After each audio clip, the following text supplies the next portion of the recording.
All right, back here for History 173, we're going to go into a discussion of the home front and getting into some social history and issues related to cultural history, particularly gender history here on a couple of levels. So, on the last lecture, we were finishing up the sort of the U.S. entrance into the war and the ways that it is going to lead the United States into engaging with the war theater and the military history of World War II.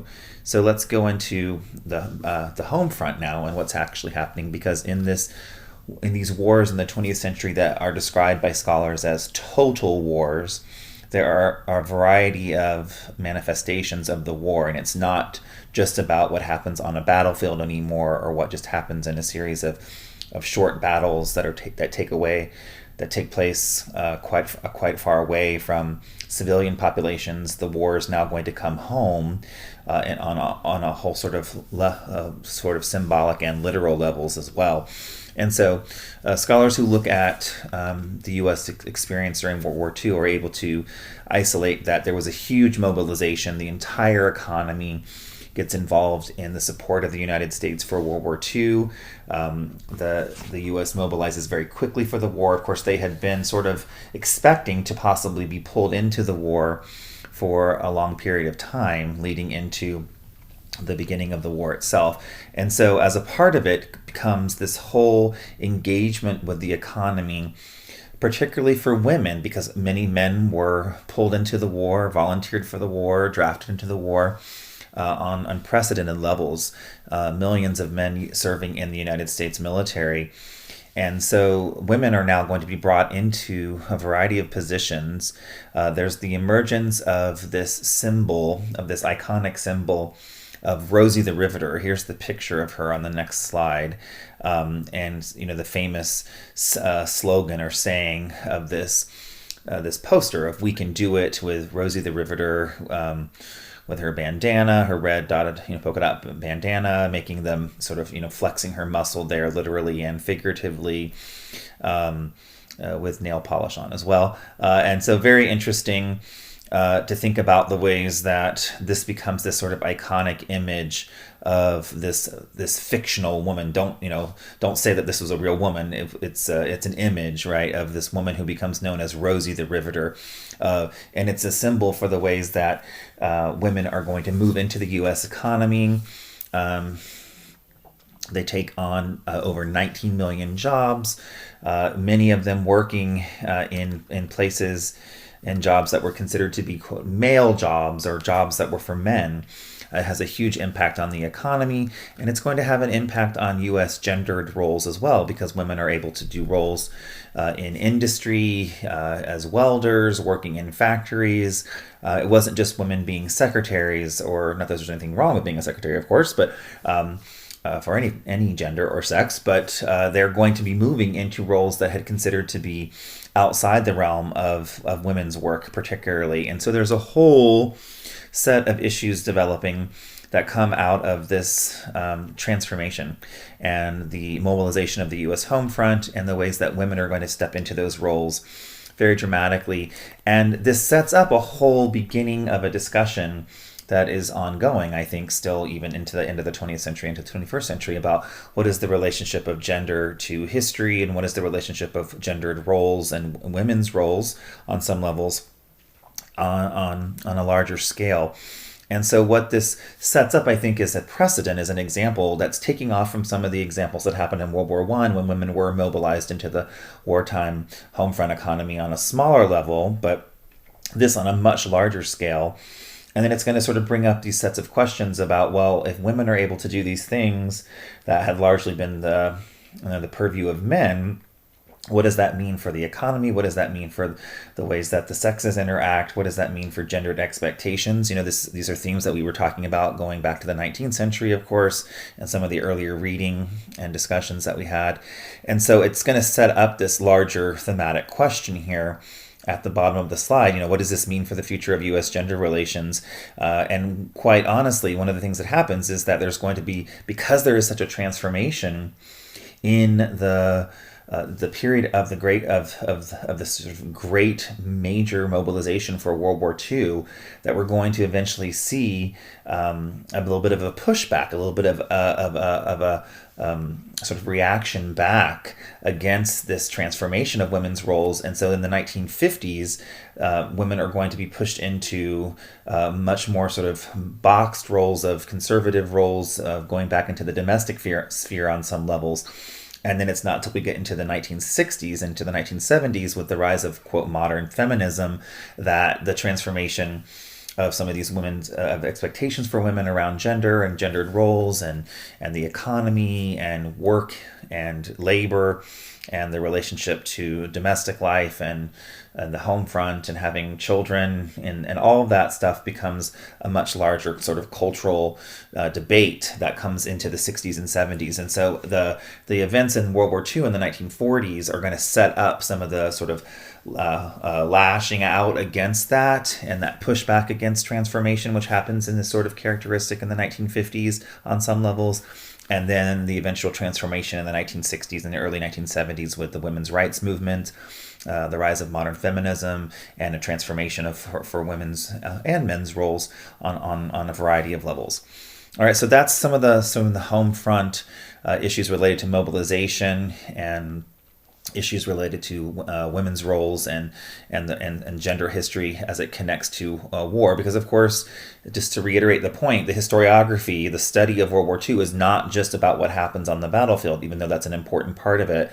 It's all over the scale of history, whether it's on the war front or the home front, whether it's military history or diplomatic history, whether it's social or cultural history. And so we can see that very clearly in these examples here.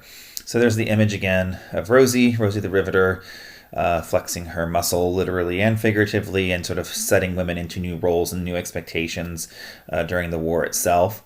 Okay, so let's talk about who actually fought in World War II and how we can sort of read this down.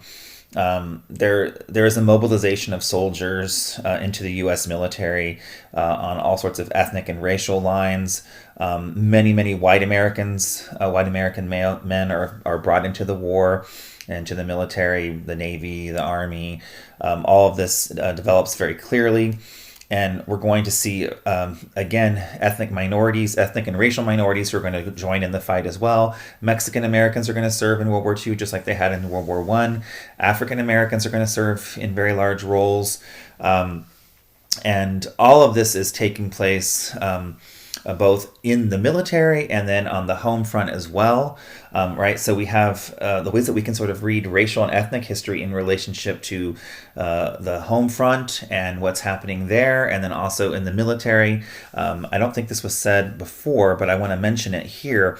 The United States military was still being segregated, particularly in terms of between what was described as white Americans and African Americans or Black Americans, even into World War II. So even the vestiges of some of the issues and difficulties coming out of Reconstruction are still manifesting themselves in the ways that soldiers can actually fight and what units they can be in, even as late as World War II. And so all of that is going to be a very, very important role. And so I'm talking about that, down here on this last bullet point, but very, very important in connection to continued unease around issues of race, around issues of integration of the races, which of course is going to manifest itself continually into other cultural realms with education and living patterns and neighborhoods and all issues of that in the 50s and 60s. But it's still a really clear issue in the military as late as the 1940s. And it's not until after World War II that actually changes. And troops are actually integrated formally. There also are issues related to ethnic transition and change in terms of intermigration within the United States.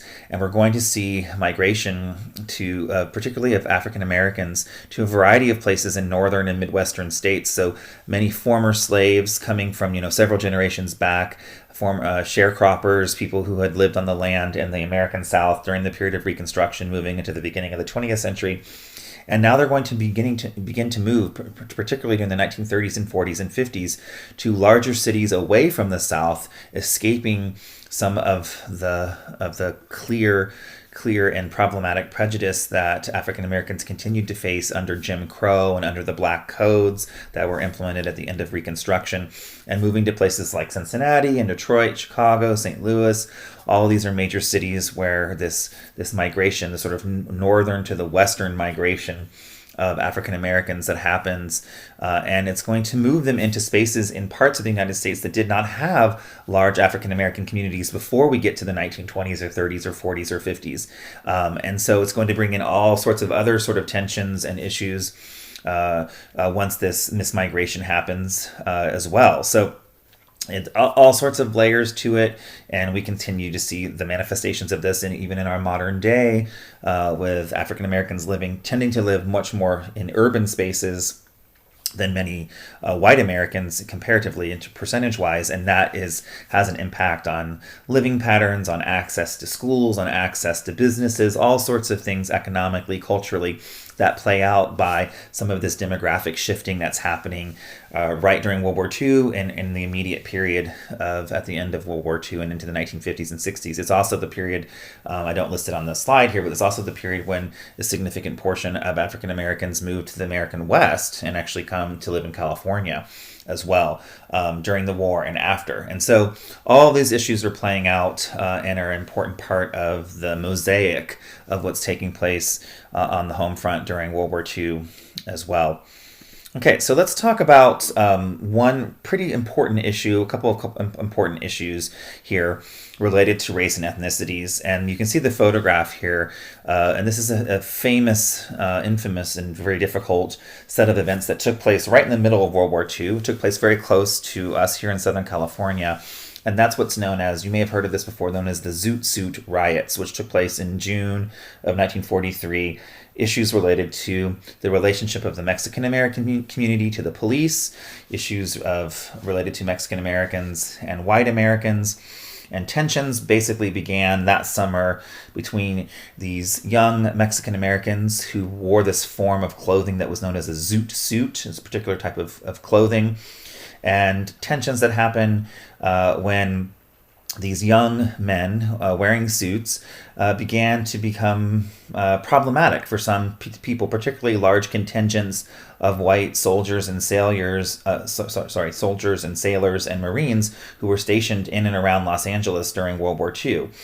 And so over the course of a few days in May and June of 1943, there are tensions and really serious set of issues that take place that culminate on June 3rd, 1943, where 50 sailors from the U.S. Naval Reserve Armory marched through downtown Los Angeles carrying clubs, as you can see here in the picture, and other weapons, and began to attack anyone wearing a Zoot suit, wearing that style of clothing, or any other sort of racially identified clothing. And in the days that followed, there were a series of really, really problematic racial tensions and full-scale riots that took place. Mobs of U.S. servicemen coming in from San Diego were brought up and began to attack Latinos, sometimes ripping off their clothes, stripping them of their suits, leaving them bloodied and half naked on the sidewalks of downtown Los Angeles. Oftentimes, this was taking place while local Los Angeles police officers just watched from the sidelines and then eventually arrested those who had been beaten up, arrested the former Zoot suiters who had been attacked and assaulted by U.S. military men, mostly white soldiers and sailors. So we even have examples in the days after, while these riots are going on, of off-duty police officers coming in while they weren't on work, other civilians coming in, joining the fray, marching into cafes, movie theaters, beating up anyone who had this Zoot suit clothing style or the ducktail haircut, which was also a favorite of young Latinos during the period of time. We also have examples of African Americans and Filipino Americans, even though some of them were not clad in the Zoot suit clothing, who were also attacked during these riots. So the riots spread. They start in downtown Los Angeles. They spread to Watts. They spread to other neighborhoods of Los Angeles. And it's just a really serious moment of tension of racial tension, of racial bias, and continued problems with the relationship of ethnic and racial minorities and their relationship to law enforcement. We certainly haven't seen these issues completely go away in our more modern manifestation of these tensions. And the Zoot riots are an example of that, and a very problematic legacy of some of the tensions and uncertainties that were taking place at home on the home front during the middle of World War II, based largely around racial and cultural prejudice and racial and cultural difference. In addition to that, and those sets of Zoot riots, which largely affected the Mexican-American community, we of course have the legacy of the internment camps that affected Japanese people and Japanese Americans in the middle of World War II, basically from 1942 to 1945. These internment camps were created by the directive of the Democratic president of Roosevelt, Theodore Roosevelt, and these Japanese Americans and other people of Japanese descent who were forced to give up their possessions, their bank accounts, their property. They were pulled from their homes. They were moved into 10 separate internment camps, the most famous of which in California was at Manzanar, which you can still go and visit today. And very serious sets of issues about racial bias and discrimination that comes up from this. German Americans, of course, the United States was fighting Germany in addition to Japan during this period of time. They were not targeted in the same ways. They were not put into internment camps. There was some tensions a little bit between German Americans and Italian Americans within U.S. culture, since they were both fighting for the Axis powers, or their former countries were Germany and Italy, but nowhere near to the level of the bias and discrimination and the internment and the ripping out of Japanese Americans and people of Japanese descent from their regular everyday lives. Many of them had been in the United States since the middle of the 19th century, since coming over in the 1850s and the 1860s. And so very serious problems there. The United States government does not actually officially offer restitution to these Japanese Americans who lost their homes and lost some of their property until 1988. And so again, it's another example of some of the tensions and the complexities of the United States, even while the U.S. was fighting an enemy and a series of enemies during the war itself. Very, very problematic tensions that are developing, that are coming out of the period of the war itself, aimed at a variety of ethnic and racial minority groups, and then really sort of obscuring these, and not really obscuring, but like coming forward and bringing to light, I should say, some of these sort of underlining tensions that continued to exist during the period. So the war was being fought. The war was going on. There was these really serious military campaigns, and we're going to finish up talking about that in just a second. But there also were these very inlaid and very profoundly disturbing sets of cultural tensions that continued manifesting themselves throughout the entirety of World War II, and are not going to go away magically once the United States emerges victorious at the end of the Second World War either. Okay, we'll stop there.